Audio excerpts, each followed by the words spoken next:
Assalamualaikum warahmatullahi wabarakatuh. Halo teman-teman semuanya, selamat datang kembali di channel ini bersama saya, Sumantri-S. Nah, jadi di kesempatan kali ini saya mau sharing tutorial di Django, masih di playlist Simple Apps, yaitu Email Sending Message. Ya, jadi di video ini kita akan membuat sebuah platform atau tools untuk pengunjung di aplikasi kita dapat mengirimkan saran atau kritikan atau apapun itu yang langsung masuk ke dalam email resmi dari pemilik aplikasi tersebut. So, tanpa membuang waktu, kita langsung aja menuju ke pembahasannya. Let's go!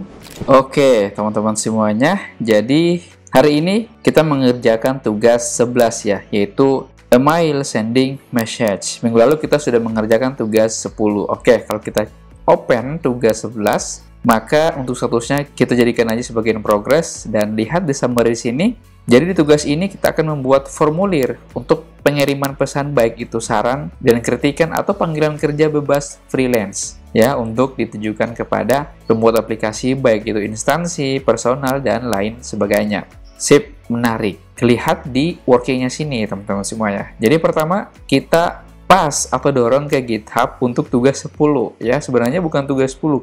Untuk tugas 9 dan 8 saya belum dorong ke GitHub ya. Jadi untuk tugas pertamanya kita pas aja dulu ke GitHub. Kemudian lakukan modifikasi pada model kontak dengan menambahkan field baru subject. Nanti akan saya jelaskan kenapa ini perlu ya. Saya masukkan ke dalam tugas 11. Kemudian lakukan make migration dan migrate untuk memasukkan field baru ke tabel kontak. Buat kelas form baru sending email form dengan menggunakan form model dan lakukan import model kontak.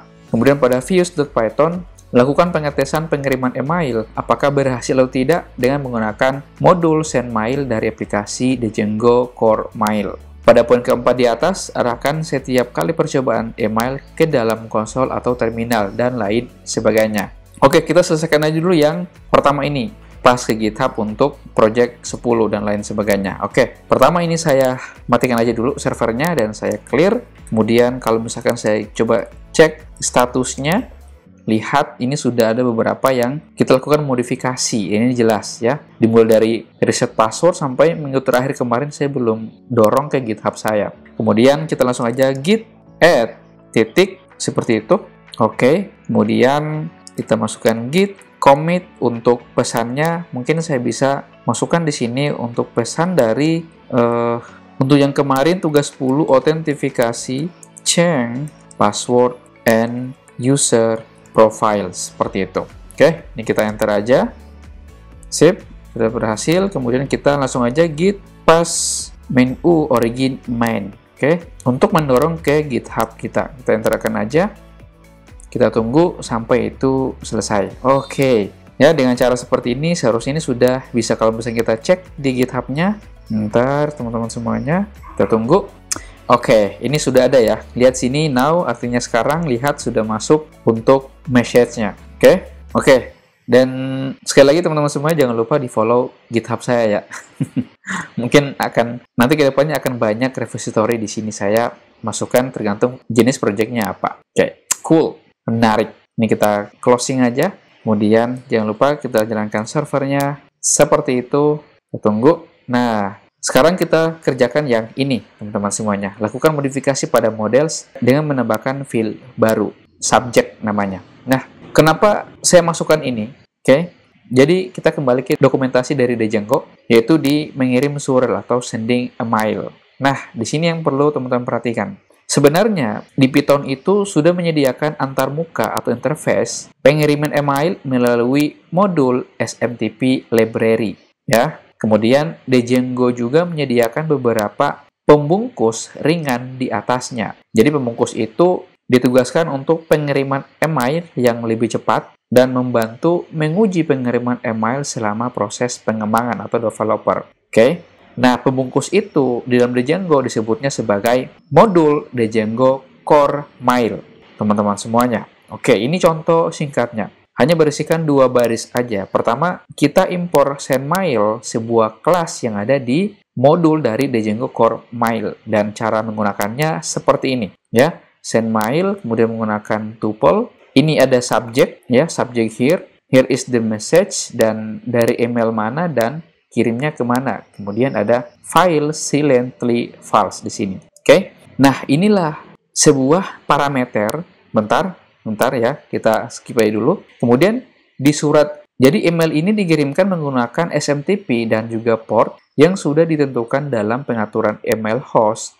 dan email port. Nah, ini juga sudah pernah kita bahas, kalau tidak salah di password reset ya. Di sana sudah ada untuk mengirimkan link reset passwordnya itu ke email yang terdaftar dengan pengaturan email host user dan email host password. Dan juga pengaturan terhadap menggunakan SSL atau TLS. Ini sudah pernah juga kita bahas sebelumnya. Nah, ini adalah kelasnya dari aplikasi Core Mail. Lihat di sini. Jadi SendMail itu sebenarnya sudah memiliki sebuah parameter atau keyword. Yang pertama ada subject. Kemudian ada pesan dari email, kemudian daftar penerimanya siapa, dan file silently ini jadikan false secara default, dan lain sebagainya. Dan masing-masing parameter, ingat, dalam SendMail itu parameter yang dibutuhkan yang paling penting yaitu subject, message from email, dan recipient list. Dibutuhkan juga, ini kita bisa break aja dulu sebentar ya. Oke, mungkin kita tidak gunakan ini. Dan masing-masing parameter, subjek itu memiliki sebuah data type atau tipe data yaitu string di sini.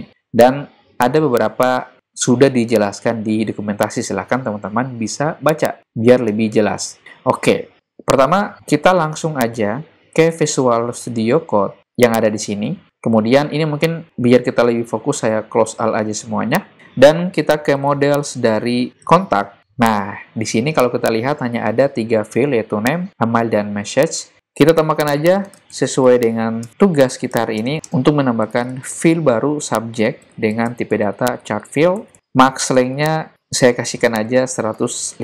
Oke. Kemudian kita buka terminal seperti itu. Jangan lupa ini belum jalan untuk oke, sudah jalan. Kita langsung aja lakukan lakukan make migration. Seperti itu, ini kita pilih 1 dan kita masukkan untuk time zone titik now, artinya untuk waktu sekarang. Oke, berhasil. Kemudian kita Python menu.py migrate, teman-teman semuanya. Sip, menarik. Ini kita closing dan kalau kita cek server, oke, berjalan dengan normal. Oke, itu tadi ya teman-teman semuanya, kita harus menambahkan subject. Kenapa ini penting kita tambahkan? Karena memang di dalam SendMail itu ada sebuah parameter atau keyword subject, dan itu memang wajib. Oke, cool, menarik teman-teman semuanya.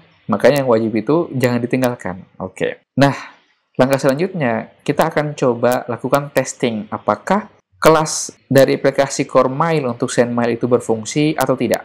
Oke. Nah, berarti kita ke views dari kontak teman-teman semuanya. Nah, di sini baru kita lakukan import SendMail-nya from Django core .mail import SendMail seperti itu. Kemudian di sini kita langsung aja masukkan SendMail, kemudian kita tambahkan sebuah subjeknya yang merupakan sebuah string. Ini subjek secara simpel. Kemudian untuk message-nya ini pesan seperti itu. Kemudian dari email kita bisa buat seperti ini. Dari @email.com, kemudian di sini kita buat seperti ini untuk email tujuan kita, ya. Berarti saya namakannya sebagai ke tujuan @email. Saya buat seperti ini supaya teman-teman bisa lebih mudah dipahami. Kemudian kita masukkan file silently, kita jadikan sebagai false seperti itu. Oke, ini kita saving dan kita coba apakah ini berfungsi atau tidak. Tapi sebelumnya, teman-teman semuanya, kita ke settings dari my site. Lihat di sini, teman-teman semuanya. Lihat di email backend-nya, karena masih menggunakan SMTP dan itu langsung ke email resmi kita, ya, yang terdaftar. Berarti ini terlebih dahulu saya duplikat yang di atas dan ini saya komen seperti itu untuk menonaktifkan dan saya ganti SMTP menjadi konsol seperti ini. Oke, cool. Kita kembali ke views dan kita coba ke project-nya. Ini tentu sudah jalan ya, teman-teman semuanya.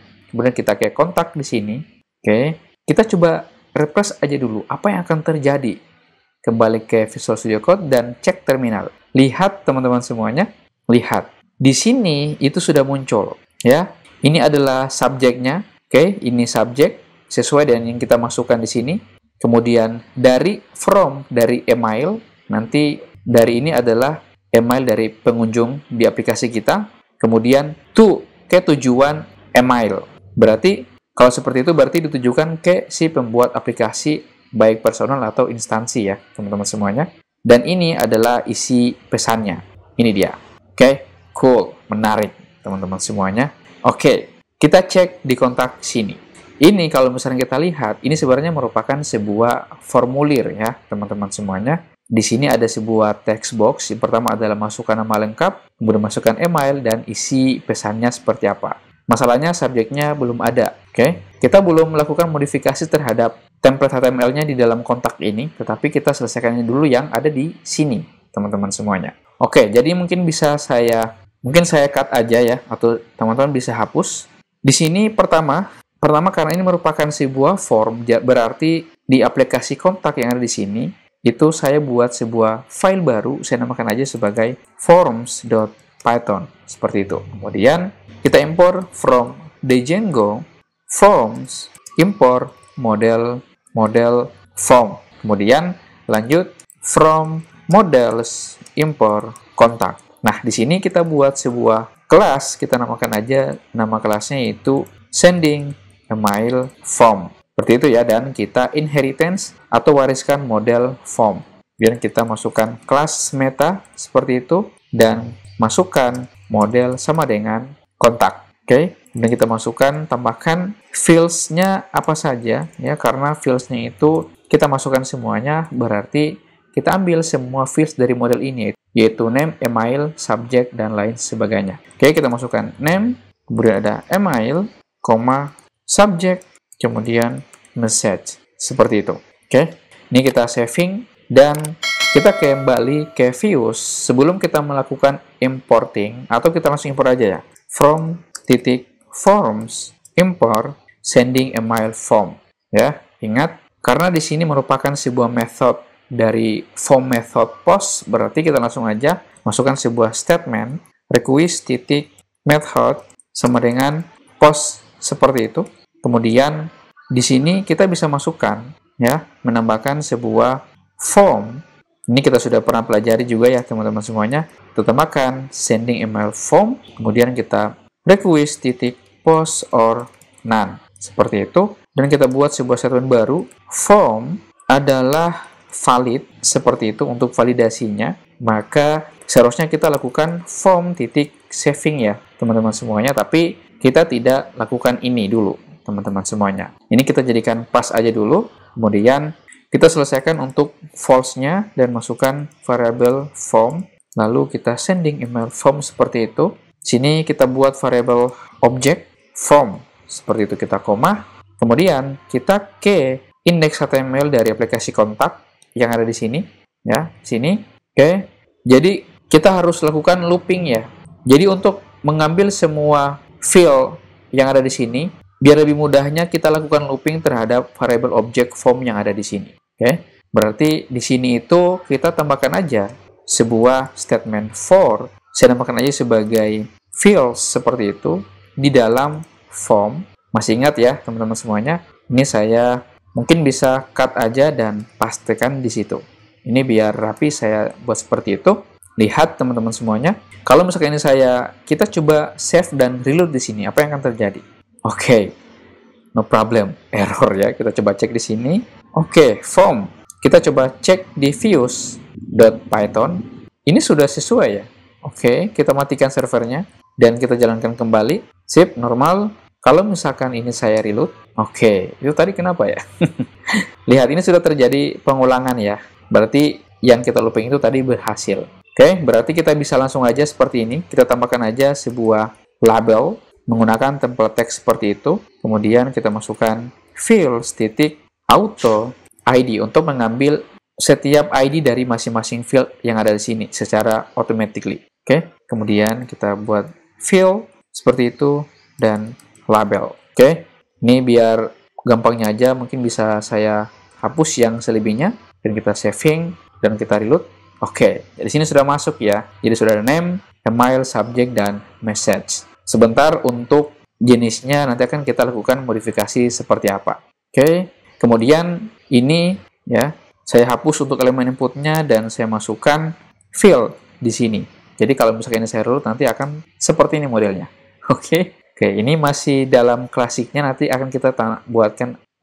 Oke, kita langsung aja ya, biar selesai dalam part ke part. Oke, berarti kita ke forms di sini, kemudian masih ingat teman-teman semuanya, untuk menambahkan bootstrap dengan metode seperti tadi, itu kita buat seperti ini. Kemudian kita arguments, bintang 2 kali keywords, argument, titik 2, super, kemudian titik ini biar cepat aja, bisa kita copy dan paste di situ, lalu kita hapus yang self-nya, seperti ini. Oke, kemudian kita self, tambahkan field seperti itu. Pertama kita coba ambil untuk name-nya, yang ini, ya, titik, widget, titik, attributes, titik, update, tuple, kemudian kita bungkus dictionary, masukkan kelas dari Bootstrap menggunakan form control, seperti itu.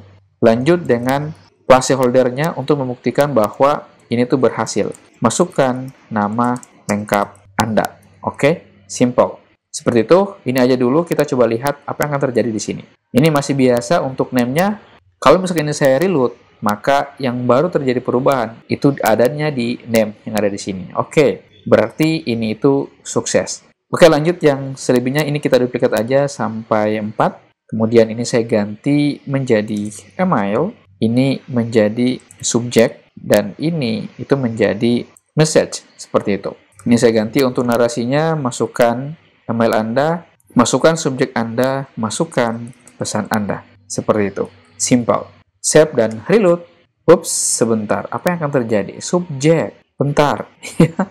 Subjek bahasa Inggris, bukan bahasa Indonesia. Oke, kita reload kembali. Tunggu. Oke, ini sudah berhasil ya. Otomatis untuk message-nya muncul seperti ini.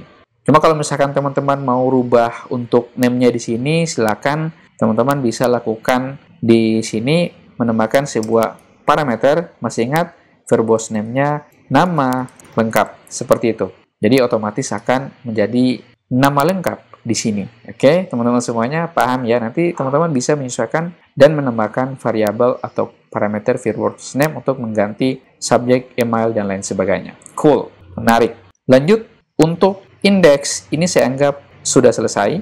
Oke, ups, bentar. Kita pastikan di view page source-nya untuk membuktikan apakah berhasil dideteksi dari masing-masing ID-nya. Oke, kalau kita lihat ID name di situ, kemudian ada email, name-nya email. Oke, ini sudah sesuai dengan yang kita inginkan. Oke, kita saving, lanjut, kita kembali ke views.python.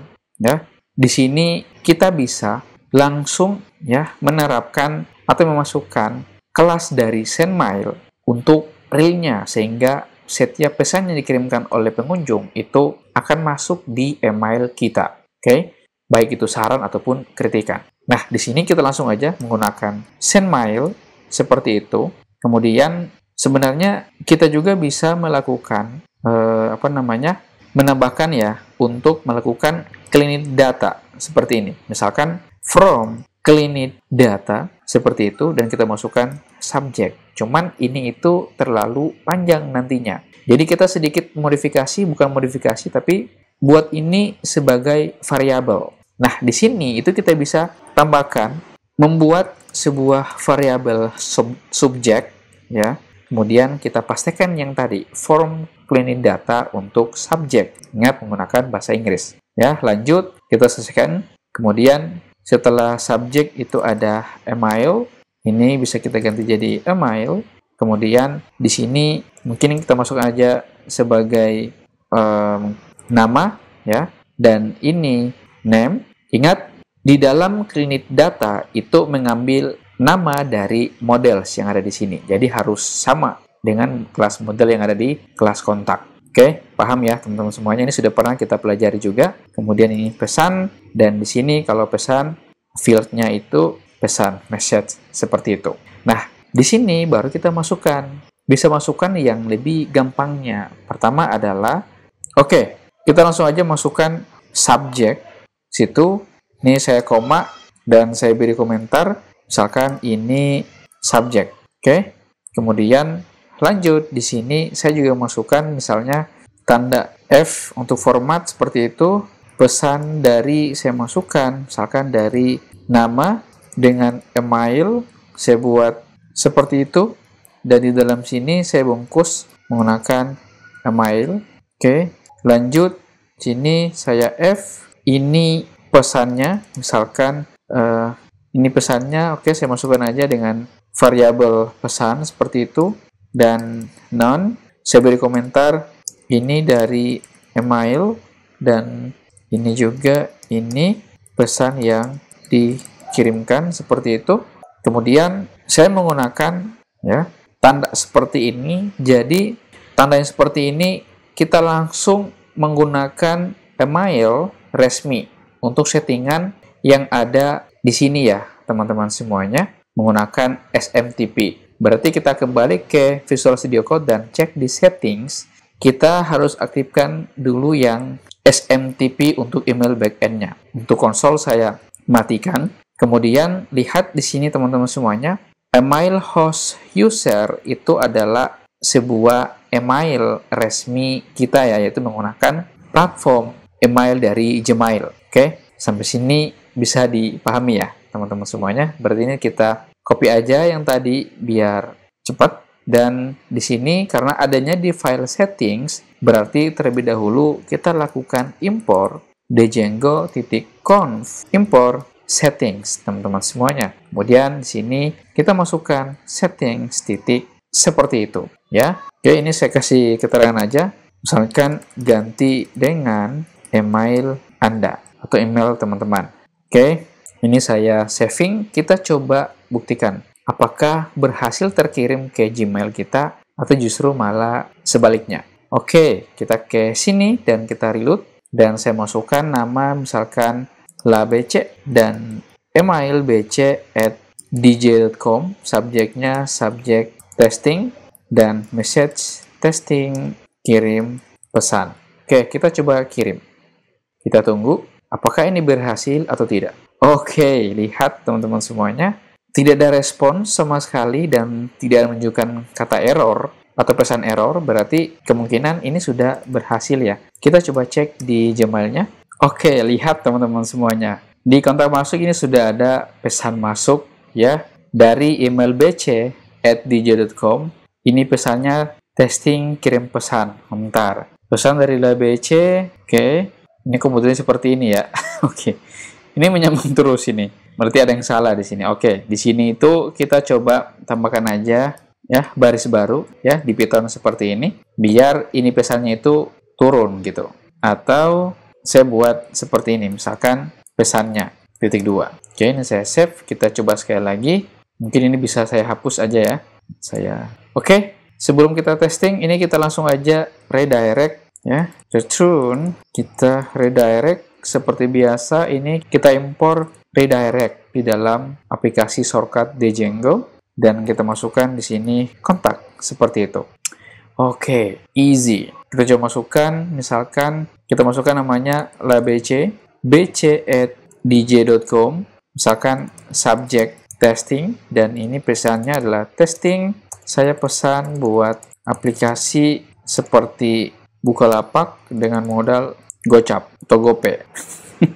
Dengan modal gope, ya nggak cukup dong kirim. Oke, kita tunggu. Ini membutuhkan jaringan, sip. Kalau misalkan kita cek di kontak masuknya, lihat ini sudah berhasil. Lihat ya, pesan ini dari labc dengan email bc@dj.com. Pesannya testing, saya pesan buat aplikasi, bentar kasih besar. Oke, buat aplikasi seperti Bukalapak dengan modal gope. Ya elah, nggak cukup dong.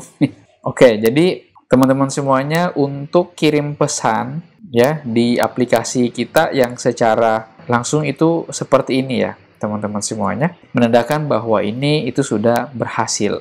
Oke, dengan metode dan cara seperti ini sangat simpel ya, sangat simpel. Kenapa? Karena kita sudah jabarkan dengan bentuk variabel seperti ini yang mendefinisikan dari masing-masing field yang ada di kelas model kelas kontak. Oke, dan secara otomatis dia akan membaca setiap pesan yang kita isikan di dalam form yang ada di sini. Oke, easy, cool, man. Oke, jadi saya kira untuk sending email ini saya anggap sudah selesai. Kalau misalkan teman-teman ingin bertanya, silakan bertanya di kolom komentar. nanti sebisa mungkin akan saya jawab ya teman-teman semuanya. Dan untuk tugas 11 ini statusnya saya anggap ini sudah selesai. Dan sekali lagi terima kasih untuk teman-teman yang sudah mensupport channel ini. Dukungan dan doa kalian itu sangat luar biasa. Karena ini channel masih baru, tetap dukung saya biar saya juga semakin semangat untuk memberikan video tutorial. Oke, cukup and see you. Nah, cukup ya teman-teman semuanya. Mungkin itu saja untuk video saya kali ini. Terima kasih sudah nonton, jangan lupa klik tombol subscribe, like, dan share, serta nyalakan lonceng notifikasinya, biar nggak ketinggalan video-video update dan seru lainnya. Mudah-mudahan bermanfaat, dan kita akan berjumpa kembali atau bertemu kembali di episode yang akan datang. Salam baris kode, sampai jumpa dan bye!